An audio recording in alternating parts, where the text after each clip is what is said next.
Babylon is on the march, and they are taking the people of Judah, deporting them to Babylon in 3 waves. We've already talked about Daniel, who was taken in the first wave. He was part of the best and brightest that were taken. But in the second wave, we see a guy named Ezekiel taken, along with 10,000 others that were carried away in 597 BC. So Ezekiel was about 30 years old when he was taken. There would be one more wave of refugees when the Babylonians pillage and burn Jerusalem to the ground and level the temple. But when you start reading Ezekiel, you'll see that there's basically 3 parts to it. The first 11 chapters are all about God's glory being revealed to Ezekiel. And he sees the glory of God move. It departs from Jerusalem, so he watches it depart. The middle section is pretty much all about judgment, but there is a nice section there of looking forward to the Messianic age and the promise of God giving a new heart and a new spirit to his people so that they might love him and serve him with all their hearts. And then the book ends with a number of chapters about God judging Israel's enemies and the glory of God returning to the land. So let's look at Ezekiel's message. Who is this young guy? Well, he was taken when he was 30 years old, and he was studying to be a priest. So he was a young priest, and suddenly he's taken to Babylon. So think about that. In the middle of your college education, you're taken away. All your plans are wiped out. All your dreams are shattered. Ezekiel chapter 1 begins with despair. And Ezekiel sees a vision. The word of the Lord came to Ezekiel, and the hand of the Lord was upon him, along with the glory of the Lord. So what does he see? Well, you can tell that Ezekiel struggles to find words to describe the heavens opening. Yeah, it's indescribable. So he keeps using this word likeness. It's like this. It's like that. It's like this. He's trying to describe something that is fairly otherworldly. Okay, so what does he see? He sees cherubim. And they're fairly bizarre looking creatures. Cherubim are not fat little babies, and they are not angels. Okay? So I make a point of this because some people, when they think of the heavenlies, they think there's God and angels, and that's it. But that's not true. There are other creatures like cherubim and seraphim, which we've talked about the seraphim, that they're kind of like dragons. So this is kind of cool. But these creatures are bizarre. They have 4 faces, and they have 4 wings, and they're kind of spirit-propelled creatures with wheels within wheels. They're not space aliens, they're cherubim.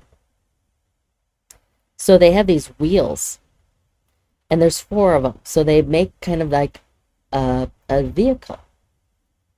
Cherubim are more like Motar, the half motorcycle guy. Well, anyways, only they have these gyroscope wheels within wheels that can move in any direction. So over their heads was the likeness of a throne. So God's throne is attached to these vehicle creatures. So many scholars call God's throne a chariot. That's pretty cool. Deuteronomy 33 says, God rides through the heavens to your help. So apparently God doesn't just sit on his throne all day, every day. His throne is a movable throne. It's like a chariot. It's not stationary. his throne moves. I think that's pretty cool. And so does Ezekiel. What Ezekiel sees is seated above the likeness of the throne was a likeness of a human appearance. So what he describes is this God-man on the throne, and he looks a lot like what John saw when he saw the risen Jesus in Revelation chapter 1, which we'll get there as well. So no wonder Ezekiel does a faceplant. God's chariot throne draws near to his people at the gloomiest times and the darkest places when you're in despair. So what happens with this guy? God calls him to give his prophecies through mime, through dramatic reenactments. So we distinguish Ezekiel from all the other prophets because he's so different. He does these prophetic reenactments like drama, like mime. Why? Well, because Israel has lost touch with reality. They're not seeing clearly into their current situation. So Ezekiel performs these prophetic mimes, and they're as bizarre as the cherubim, in order to shock people. They're not listening to verbal prophecies anymore, so might as well try to get their attention this way. So what Ezekiel does, for example, is he cooks his lunch over manure. This can't be good, all right? This is gross. Well, what does it mean? Well, it must mean that God's people have become so stinking defiled. This is not a good sign. Then he shaves his beard with a sword, and he burns a third of it, stabs a third of the hair, and then throws the rest into the wind. What does that mean? Well, at least it would get people's attention, right? But, you look at it, a third, probably 3 deportations, okay? And then he's told to lay on his side for a year, probably alluding to a long exile, like 70 years. And then he's told to eat a scroll. That's bizarre. And he says when he eats this scroll, it's bittersweet. God's word is bittersweet when you think about it. Yeah, we receive his forgiveness and long for righteousness to prevail, for God to right all wrongs and bring an end to evil and suffering. It's sweet. Yet the more we let that word soak in, the more we realize how terrifying the final judgment will be for those who do not trust in the Lord. So there's the bitter part. It's bittersweet. So God is calling this mime prophet to be like a watchman. What's a watchman? Well, in ancient times, they would put watchmen on the walls of a city to look out for any impending danger. And so if they saw something, they would yell to alert everyone to go to safety or something. So being a prophet is like a watchman. The only responsibility of being a watchman is to give people a chance to respond. God does not demand success in persuading people. He's just looking for faithfulness in the attempt to try to warn them. That's all Ezekiel was called to do. He was like a prophetic mime watchman. The next vision takes Ezekiel to Jerusalem's temple. So he's still in Babylon, but he sees a vision of what's going on in Jerusalem. And what he sees is God's glory chariot thing abandoning the temple in Jerusalem because of what's going on. There's persistent idolatry, and it's bad, and I'll show you why. We call this syncretism. Well, that's a nice word of saying they're worshiping all these other gods and goddesses in the temple. And I've got the arrow there for you. That's Asherah. Remember the mother goddess? She's called the Queen of Heaven in Jeremiah and in Ezekiel. When we see such an abomination going on in a sacred spot like the temple of God, this is called the abomination of desolation. And that phrase means when you see an abomination occur in a sacred spot, God will make it desolate. There will be desolation. He'll leave the building, in other words. But this Asherah figure, she was everywhere, not just in Jerusalem, but everywhere in Judah. She was worshipped on their housetops of every home, on every high place. They even baked raisin cakes in her image. So this was not your average potluck church lady cakes. They were used in unholy rituals. So God says to Ezekiel, do you see the great abominations that they're committing here to drive me far from my sanctuary? But you will see even greater abominations than this. How can it get worse than this picture? Well, Ezekiel is led inside the temple, and it gets creepier. He's led to a secret room inside the temple. It's probably one of the storage rooms for temple paraphernalia. But it was used for secret rituals going on.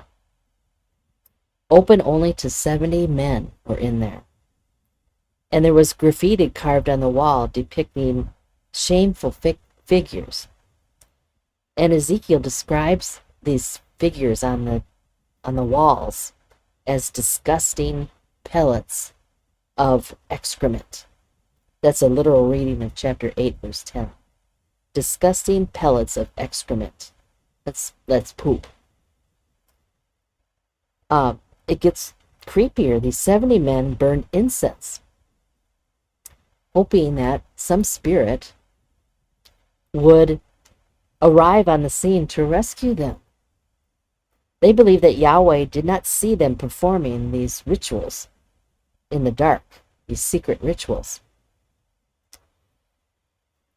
Not only that, so they have the Queen of Heaven they're worshiping, they're making cakes for her. They're having secret rituals inside the temple. This is Solomon's temple, you guys. They're also worshiping a god named Tammuz. And it's an odd god, but they did rituals for him. Women were sitting at the entrance of the temple weeping, it says, for this shepherd god Tammuz. And it's kind of a death cult ritual, but they're reenacting the death of Tammuz and his rising again. It's kind of a weird scene. And then they're also worshiping another god named Shamash, which was a sun god. So the people are bowing down to the sun with their backs to the temple. It's probably some kind of a nature cult. What a pitiful sight this is. You know, we talked about the Canaanite gods. Asherah was one of them. But here you've got some other gods that are now being worshipped right at the temple complex. No wonder God's glory departs. This is an abomination of desolation. We could say here that God's temple had become a pot of religious pluralism. No wonder the Lord's glory chariot departed. The Lord was being driven out of his own temple by his own people. You know, when you think about religious pluralism, which is what we have today, religious pluralism affirms all forms of spirituality as equally valid paths to God. Religion for the pluralist is not about truth claims. That's often confusing for me and for many. Religion for the pluralists is not about truth claims. It's more like a love fest parade, in which everyone pretends that their beliefs are the same or that they don't matter. And actually, when you think about it, this is where Jesus gets us into trouble, because he claims to be the only way. Jesus is the one with all the exclusive truth claims, not us. So we believe him. And we really can't pretend that all beliefs are the same. Truth does exist, and it really matters. And logic requires that contradictory religious truth claims cannot all be simultaneously true. It's just logic. So God's the one that has the exclusive claims. And his exclusive claims are the same today as they were in the days of Ezekiel. There's only one God, and there's only one way to him. Now, if you think it can't get any worse, it does. Okay, so put your seatbelts on. It does get worse. What I want you to remember about Ezekiel is that he is the prophetic mime guy that watches the glory of God move, the chariot throne glory, move and depart from Jerusalem, because it is an abomination that causes desolation. And what Ezekiel does next is, and it makes you blush. Once you get to Ezekiel chapter 16, I'd call this the shock jock factor. The English translators made a decision to tone down the Hebrew. So, this is the rough truth about Ezekiel chapter 16, is that Ezekiel uses pornographic language here. And again, the English tones it down. But I'll point a few things out for you, just so you get a gist of it. Right? When Ezekiel recounts Israel's history in this chapter, he pushes Jeremiah's metaphor of spiritual prostitution and playing the whore to the limit with this analogy. So in this chapter, it's an analogy. So it begins with this baby that's thrown to the side of the road. It's just been born, and it was thrown to the side of the road. And this baby is Israel. Okay? So God saves the baby, saves this abandoned child while it was in Egypt. And he cared for her. And the child in this analogy became this beautiful bride. But sadly, the bride becomes this ungrateful skank, prostituting herself spiritually and politically. And Ezekiel uses shockingly crude and explicit vocabulary here. And like I said, the translators have softened his words with euphemisms, as we often do, like they slept together. Well, we don't say they had sex together. So we say euphemisms. But the Hebrew doesn't hold back. So I'll try to say it in words that are okay. Like in chapter 16, verse 17, the people of God fashioned their jewelry into phallic images, okay? And with them played the whore.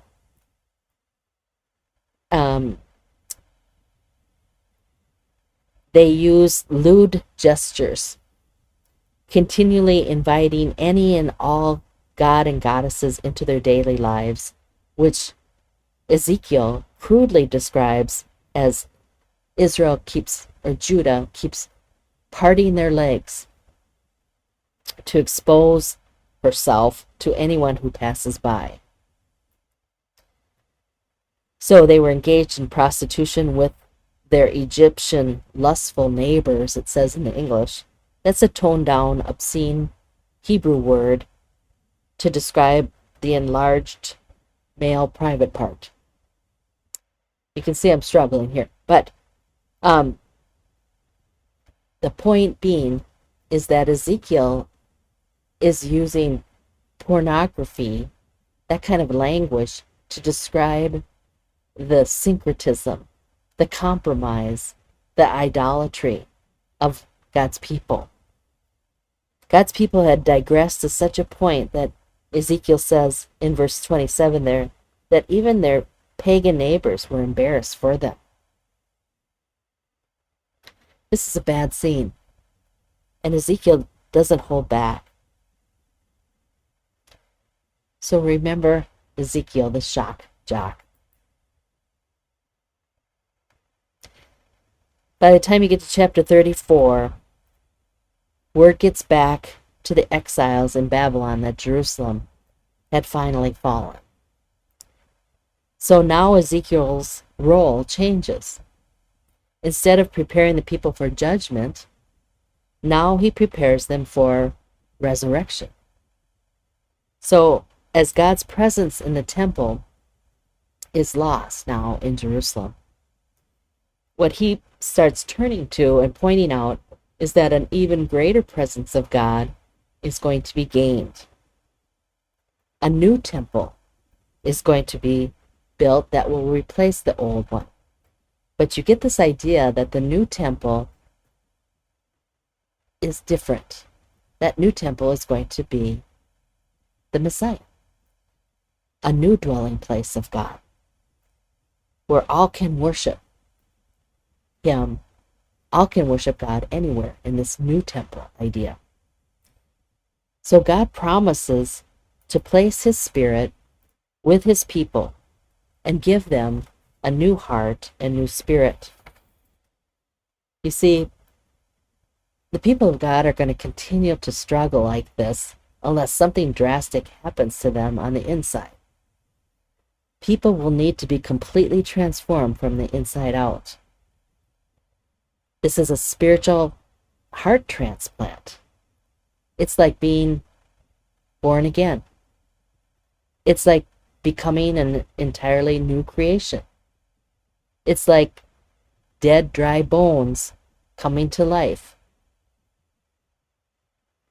These are the descriptions we use to portray what it's like to become a Christian.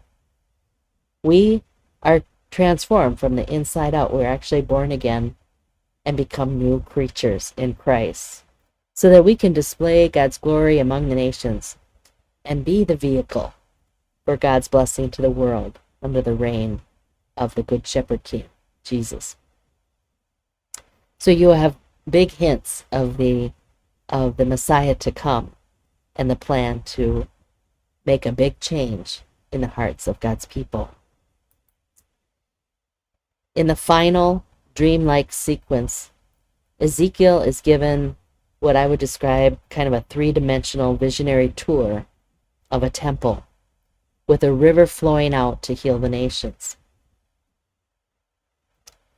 Like all prophecy, the point is not in the details themselves. It's like Impressionist paintings, remember that. But in the overall image that's being created, that's the point. There's no explicit command to build this massive temple, in contrast to, say, like the little tabernacle that Moses built. So there's no explicit command to build this temple, but it simply is presented to him in a virtual reality-like manner. I know that a lot of people have tried to draw this temple that Ezekiel saw. But as you can see from this slide, that it's huge. I have a football field there so you can get an idea of Solomon's temple. Moses' tabernacle was small. And then we'll get to this when we get to the New Testament, when Herod rebuilds the temple in Jerusalem. That was really big. But Ezekiel's temple is just massive. It's huge. People have tried to draw it, but it's actually impossible to draw. it's a perfect three-dimensional cube structure, so it's impossible to create. And it has so many Leviticus-sounding details mixed in with kind of Eden-like spiritual geography that no human being could possibly build this temple. So Ezekiel's virtual reality tour is a vision. It's not an architectural blueprint. Nevertheless, you may hear some people who are convinced that Ezekiel's temple will one day be rebuilt in Jerusalem, only to open its doors to what they think the Antichrist will come. But I don't think this is something we should encourage at all. And I don't think that this is what Ezekiel's vision meant to portray. Because if the Jews did rebuild a temple in Jerusalem and reinstitute sacrifices, think about this. To reinstitute animal sacrifices would deny the sufficiency of Christ's once for all sacrifice for sin. We don't want to encourage this. To reinstate a priesthood would diminish Christ's priestly intercession from heaven and disparage the priesthood of all believers.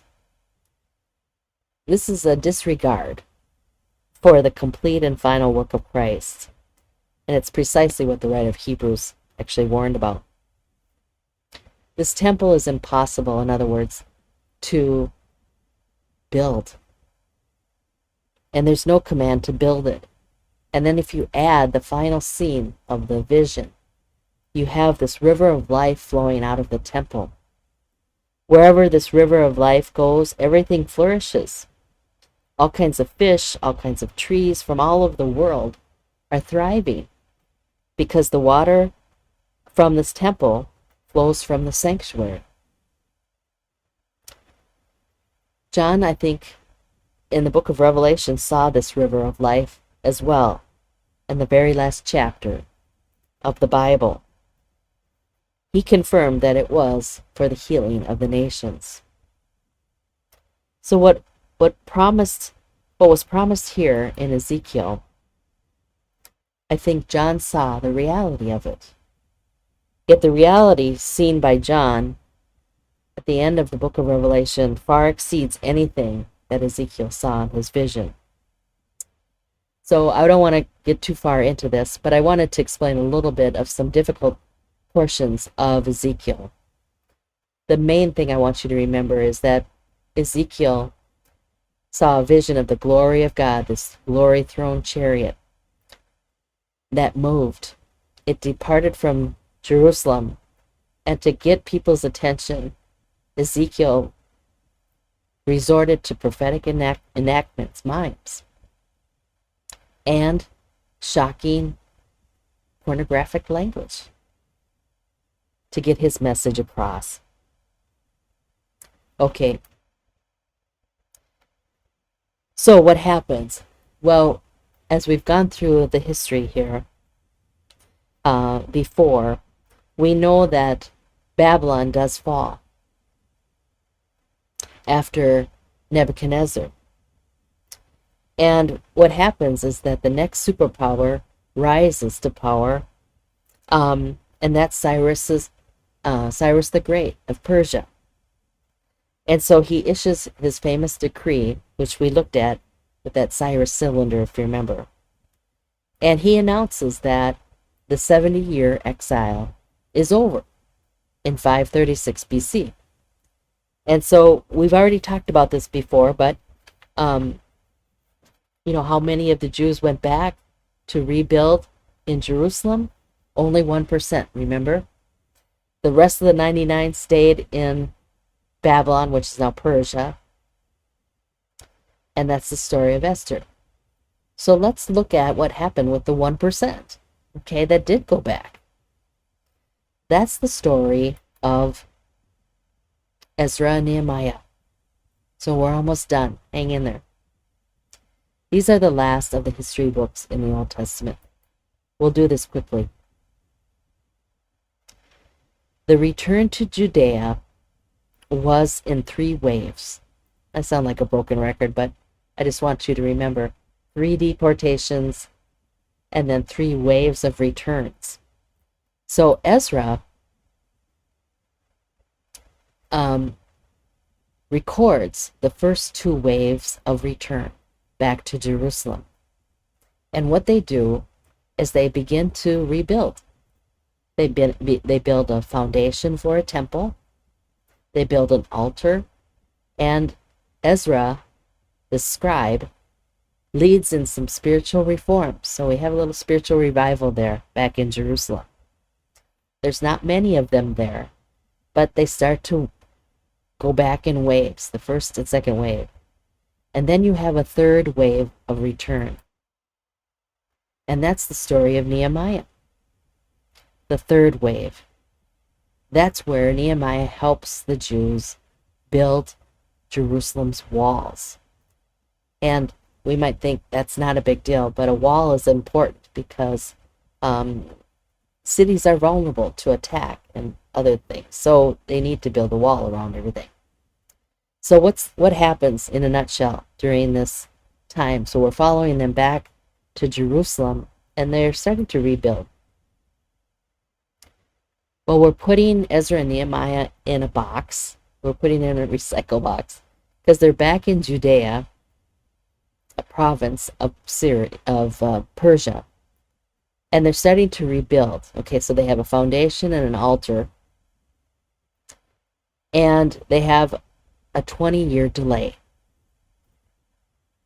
They don't finish the temple. Okay, so what happens? What happened?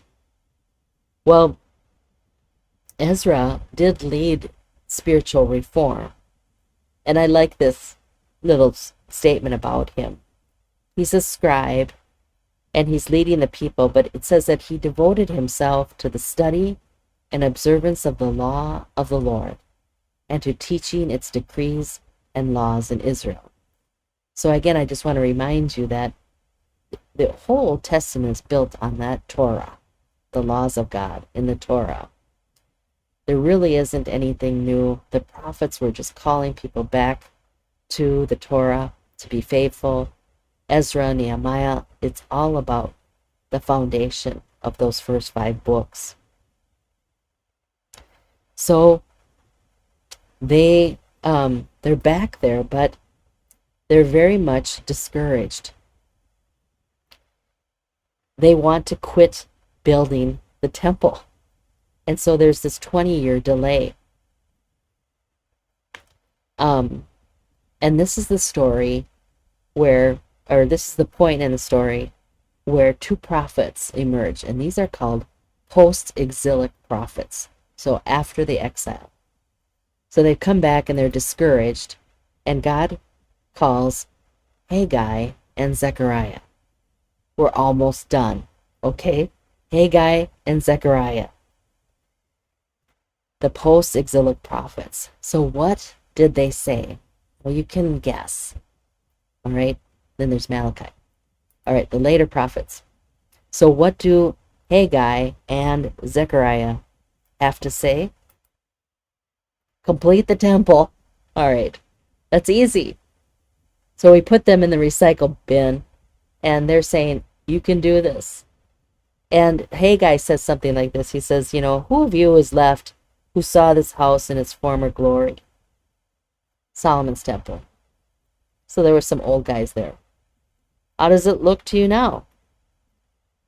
Does it not seem to you like nothing? Yep. It's just a foundation. It's just an altar. It looks like crap. Okay. So God says through the prophet, I will shake all nations, and what is desired by all nations will come. I will fill this house with glory. So you can see that there's hope here.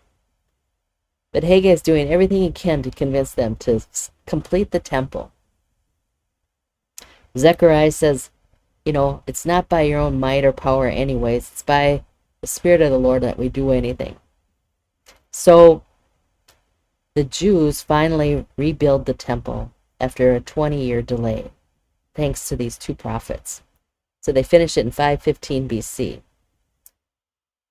But what's interesting is that the glory of God doesn't appear anywhere. So they finish it, but it needs a wall. That's the story of Nehemiah. This is a very interesting book. They're in Jerusalem. Nehemiah is back in Persia, and he's saying he was a cupbearer for the king, which means he tasted the wine and tasted the food before the king ate it to make sure it wasn't poisoned. That was his job. But he saw what was going on and the delay, and so he's like, I got to help my people rebuild. So the king let him go to Jerusalem. So Nehemiah is in Jerusalem, and he's saying, we've got to rebuild the wall. Well, who's there? Who's living in Jerusalem along with the Jews? Who's been living there the whole time that the Jews were gone? That would be the Samaritans. Now, remember that when the kingdom divided into two, the northern kingdom had their own capital called Samaria, right? Well, over time, the Jews began to call the 10 tribes to the north Samaritans. All right, this is an important development, because when we get through the Old Testament and we start looking at the Gospels, we're going to see Samaritans. So who are the Samaritans? These are the northern tribes, who the Jews are looking at like, you have totally sold out, and we don't trust you. So when the Jews return, that 1% in waves, the Samaritans are there, and they're like, we'll help you build the temple. And the Jews are like, no, we don't trust you. We don't want your help. So the Samaritans respond in anger. And so they start accusing the Jews of trying to reestablish their kingdom. They're going to have their own kingdom. They're at the temple. They're going to have their own king. They're going to, rebel, have an insurrection. All right. So Nehemiah comes to the forefront here, and he says, you know what? We don't need your help. We're going to do this. We're going to build with spear and shovel, because the joy of the Lord is our strength. So they finish building the temple. They build a wall around it without the help of the Samaritans. But this is the beginning of a Samaritan problem. So what we're going to see here is that the conflict between Jews and Samaritans increases as time goes on. The Samaritans hate the Jews, and the Jews hate the Samaritans. And what we're saying is that the people of Judah do not trust in those northern tribes anymore, those Samaritans. And so there's great hostility that occurs now with them. And yet, there's no account in these books about the glory of God appearing or filling the temple. There's no mention of it. So it must have been a bit of an embarrassment or worry for the Jews. But it does explain Pentecost, when later you have fire from heaven descending, not on a building, but on people. Do you not know that you are the temple of the Holy Spirit, as Paul would say? So we're moving away from a building already, even though God wanted them to build this. They must have wondered, are we really God's chosen people anymore? Where is God? He's not filling this temple with his glory. So we have one more prophet. Thank you, Jesus. Malachi. We're throwing him in the recycle bin. He's the last prophet until John the Baptist. So Malachi comes on the scene about 444 BC. That's easy to remember. 444 BC. Last book of the Old Testament. This book is all about questions. And if you have a friend that asks you a lot of questions. Questions can be either combative or they can be respectful. So when someone's shooting at you 20 questions about your life, it can be annoying and a little argumentative. That kind of questions, questioning you.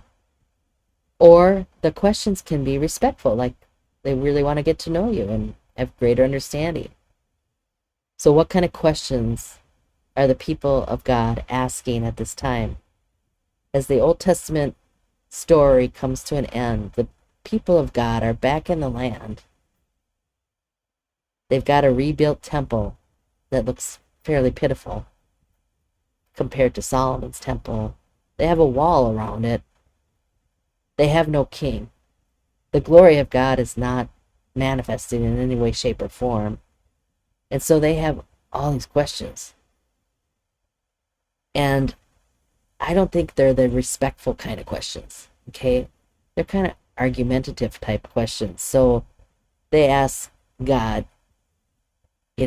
how have you loved us? We're not sure. How have we despised you? And then they ask a number of questions like, oh, why don't you do this, God? Or why don't you do that, God? Where's the God of justice? We're not seeing it. How are we to return and repent? And we don't even know what we're doing anymore. It's kind of that feeling. They ask, how are we robbing you? Or how are we robbing you, God? Are you on our side? What do we even gain by keeping your commandments? You get the feeling that these are the kind of questions like they're not looking for greater understanding. They're not happy. And so the Old Testament ends with a question mark. And the question mark really is, will God's people prepare for the coming of the Lord? The glory of God to be revealed to them in the person of Jesus Christ. So if you have time before the test, engage in the content. How would you explain the story of the Old Testament in a minute or two? Try it. Practice on somebody. We've just gone through the whole Old Testament. How would you explain it to somebody in a minute or two? Try to find 2 or 3 life principles that illuminate the significance of the main lessons of the Old Testament. These are big questions. But try. And what would you say to someone who says, the Old Testament isn't relevant anymore? What would you say? Okay, we'll see you next week.